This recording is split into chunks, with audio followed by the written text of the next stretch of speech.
Au cœur du désert du Nouveau-Mexique, à l'abri des regards, que s'est-il réellement passé dans le ranch de Jeffrey Epstein? L'une de ses résidences les plus secrètes, outrageusement baptisée par le criminel sexuel, Zorro Ranch. La propriété apparaît 4200 fois dans les derniers documents publiés par le département d'État.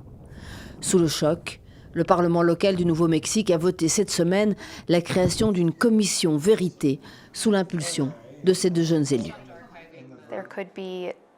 Il y a les prédateurs en haut de la pyramide, mais quand quelqu'un commet de tels actes, il y a aussi beaucoup d'autres personnes qui le savent, mais qui se taisent. Il y en a sûrement encore aujourd'hui qui savent des choses. Pourtant, sur place, certains tentent de tirer la sonnette d'alarme. En 2019, un journaliste local reçoit un courriel d'un anonyme se présentant comme un ancien employé du ranch.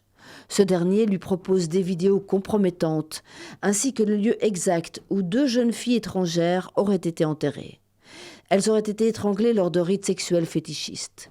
Le journaliste alerte le FBI, mais la propriété n'est jamais perquisitionnée. La raison pour laquelle nous, l'État du Nouveau-Mexique, nous sommes sentis obligés d'agir, c'est que nous n'avons pas vu le gouvernement fédéral prendre les mesures nécessaires pour découvrir la vérité, pour être transparent et pour communiquer au public les informations que nous attendions. Cette avocate est l'une de ses clientes. La jeune femme blonde sur la photo avait également dénoncé il y a quelques années ce qu'il se passait au ranch.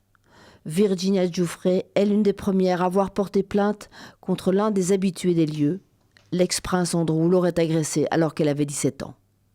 Malheureusement, elle a été agressée tant et tant et tant de fois au Nouveau-Mexique. Et elle y a vu d'autres victimes aussi.